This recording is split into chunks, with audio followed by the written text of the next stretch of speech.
તો મિત્રો સ્વાગત છે અમારી યુટ્યુબ ચેનલમાં. આજે આપણે વાત કરવાના છીએ પીએમ કિસાન યોજનાનો 19મો હપ્તો આ દિવસે ખાતામાં આવશે, તેની તારીખ જાહેર.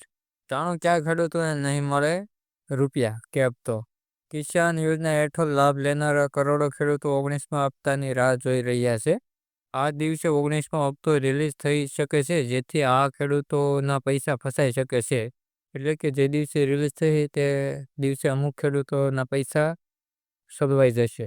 ભારત સરકાર દેશના નાગરિકો માટે ઘણી યોજનાઓ ચલાવે છે. સરકાર વિવિધ લોકોની જરૂરિયાતમંદ ધ્યાનમાં રાખીને યોજનાઓ લાવે છે. ભારતની અડધીથી વધુ વસ્તી હજુ પણ ખેતી અને ખેતી પર જીવે છે. તેથી જ ભારત સરકાર પણ દેશના ખેડૂતો માટે વિવિધ પ્રકારની યોજનાઓ ચલાવી રહી છે. દેશના કરોડો ખેડૂતોને આ યોજનાનો લાભ મળે. આજે પણ દેશના ઘણા ખેડૂતોને દ્વારા તેમની જરૂરિયાતમંદ પૂરી કરી શકાતી નથી. દેશના આવા ખેડૂતોને ભારતના સરકાર દ્વારા આર્થિક લાભો આપવામાં આવે છે. સરકારે વર્ષ 2019માં દેશના ખેડૂતો માટે પ્રધાનમંત્રી કિસાન સન્માન નિધિ યોજના શરૂ કરી છે, જે અંતર્ગત કે દર વર્ષે ખેડૂતોને 14,000 રૂપિયા આપે છે.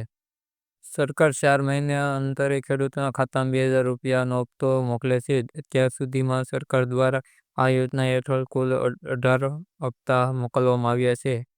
5 ઓક્ટોબરે પીએમ કિસાન મોદી મહારાષ્ટ્રમાં 18મો હપ્તો બહાર પાડ્યો હતો. 18મો હપ્તો રિલીઝ થઈ અને 2 મહિના વીતી ગયા છે. યોજના હેઠળ લાભ લેનાર કરોડો ખેડૂતો હવે 19મા હપ્તાની રાહ જોઈ રહ્યા છે.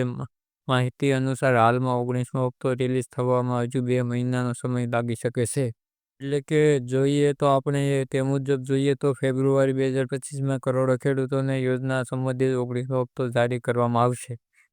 પરંતુ આ વખતે કેટલાક ખેડૂતોને આ હપ્તો અટકી જશે. વાસ્તવમાં સરકારે ખેડૂતો પહેલે જ માહિતી આપી હતી કે યોજના હેઠળ ઈ-કેવાયસી કરાવવું જરૂરિયાત છે. ખેડૂતે હજુ સુધી ઈ-કેવાયસીની પ્રક્રિયા પૂર્ણ કરી નથી. તેમને આ યોજનાનો લાભ મળશે કે નહીં કે ખેડૂતો આગામી હપ્તા અટકી જશે. જેથી આગામી હપ્તા બહાર પડવામાં આવે પહેલાં કેવાયસીની પ્રક્રિયા પૂર્ણ કરવાની રહેશે ખેડૂત મિત્રોને. તો મિત્રો, વિડીયો સારો લાગ્યો તો વિડીયોને લાઇક, ચેનલને સબસ્ક્રાઈબ અને વિડીયોને શેર કરવાનું ના ભૂલતા.